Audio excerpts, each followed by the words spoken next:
Hello YouTube, this is Rascal Dazzle, and today I have another LEGO set review for you.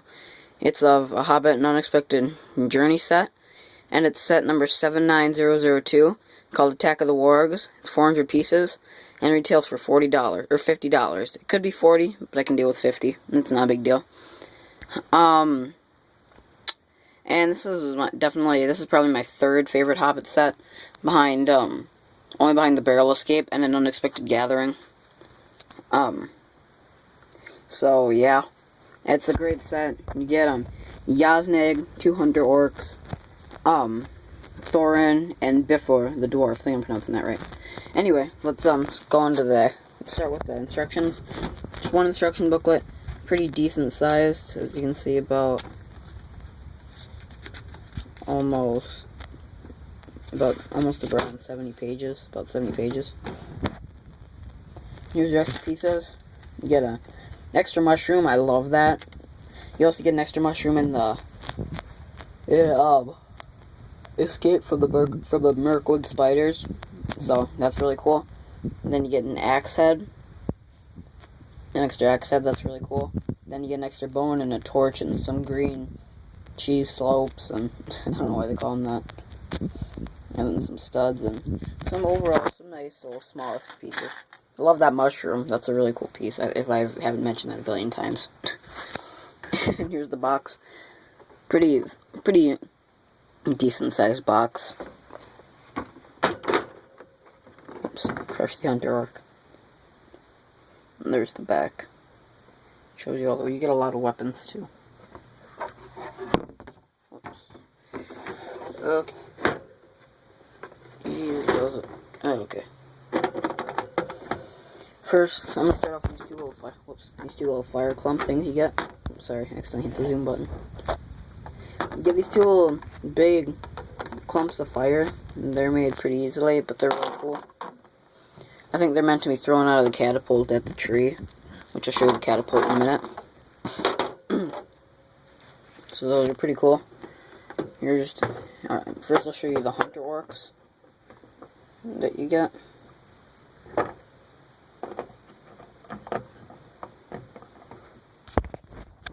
Here are your hunter orcs. Pretty nice minifigures. I really like them. And one comes with a crossbow and a quiver, as you can tell, and the other comes with a cool sword. And they don't have any back printing, they do have back printing. Here, I'll just show you the one. Very little, and then as you can see, they have little strands of hair in the back of their head. So that is pretty cool. And I noticed something too. I brought a minifigure somewhere in my pocket. There you go. I brought him up because I noticed that these hunter orcs, like, take off this guy's hair. You can just tell how similar these two guys are. This is the orc I think you get in I think you get that orc in the Orc Forge. Yeah. And then compare him to this guy right here. I mean, besides the legs, there's nothing different. And so, I just thought that was a little fun fact I wanted to tell you. Oops. No, I'm the wrong guy now.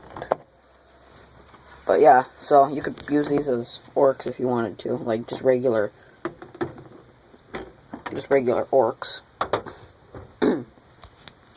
Next, I'll review the wargs.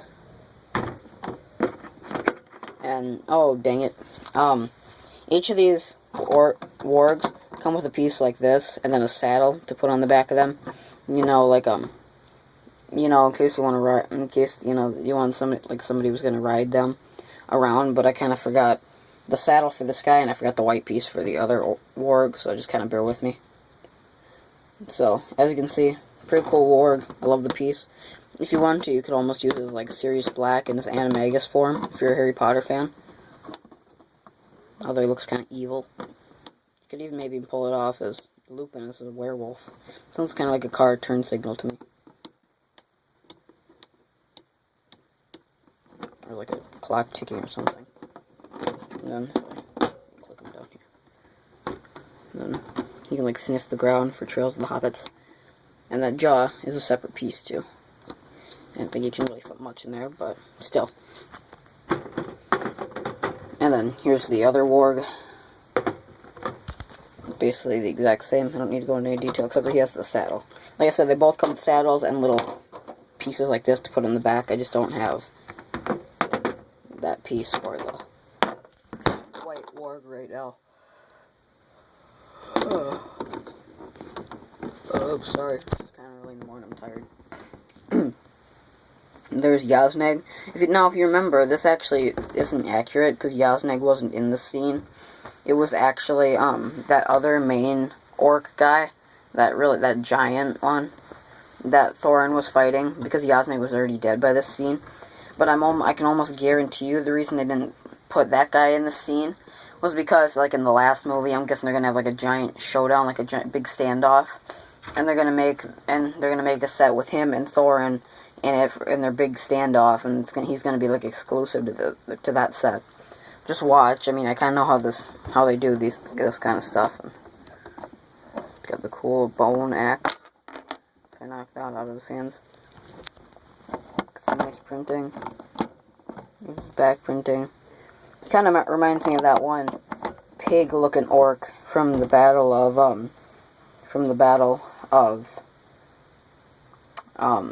the one pig-looking orc from the Minas Tirith battle. If you know which one I'm talking about, like the lead orc from the Return of the King.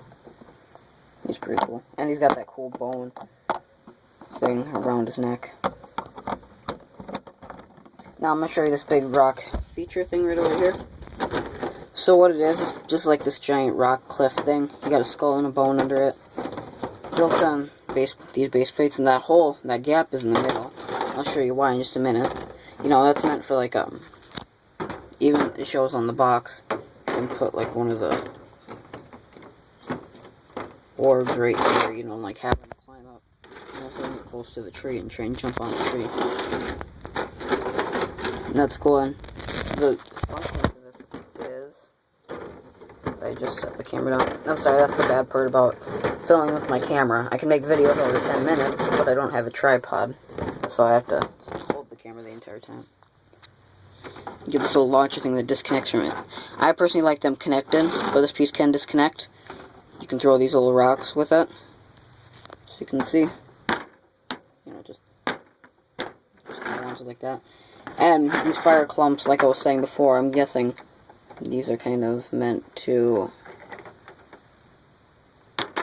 like, I don't know, like, throw up here on the tree and set the tree on fire or something like that. So that's really cool. I like this cool rock area too. And as you can see, it shows them disconnected on the box, but I prefer them connected. And that's just held in by, as you can see, some clips. Anyway, onto the tree. So here's the big tree. So I move this warg out of the way. Move that orc. Here it is. You got some mushrooms down here and some plants, and it's gonna kind of show you just a big view of it. Got some more leaves. You can stand tons of minifigures on this too if you wanted to. 2 pieces of red fire and 2 things of blue fire. I'll show you that in a minute. So that's really cool. I'll show you Thorin and before in just a minute. And there's the back. There's a gold piece back there. I have no idea why. And I'm not sure, even though it's an entirely different scene, that hole in the bottom, I'm not sure what that's supposed to be. But in my guess, it could be that little hole in the ground. Remember where that they ran into towards the middle of the movie?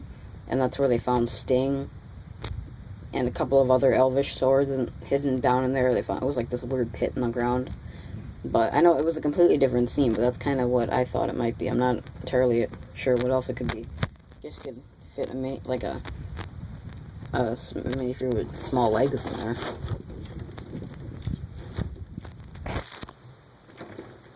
So here's Bifur. It's really cool. I love his beard.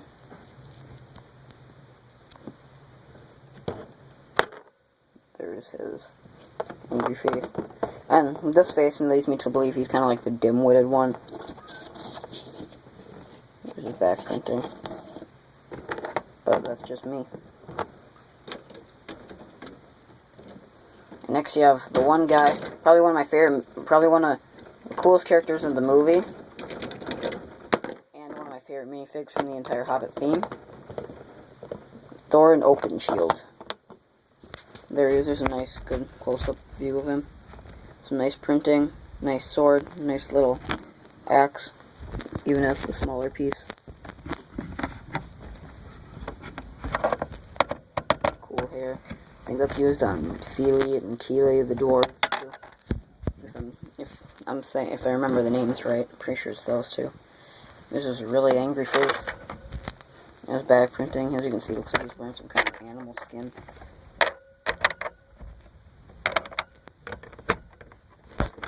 So let me just put him back.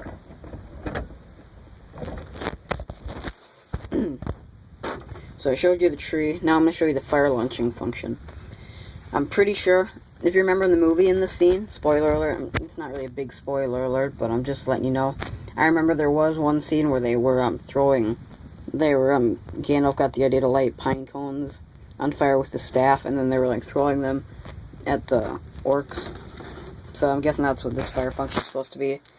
Those two red levers, if you push them in, I'll show you this one.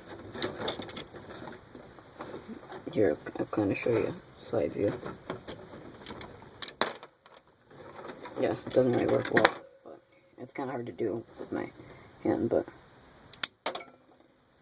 And as you can see, it launches them pretty well. I mean, they go pretty far. That blue one, I don't know where it is. I might have to... Nope, there it is. But yeah, all in all, this is a great set, guys. Like I said, probably my third favorite Hobbit set. I love it. It's really cool. And it's probably, I think it's the last Hobbit set I got, but it's still really cool. So I really recommend you get it. And comment, rate, subscribe, and see you later, guys. Bye.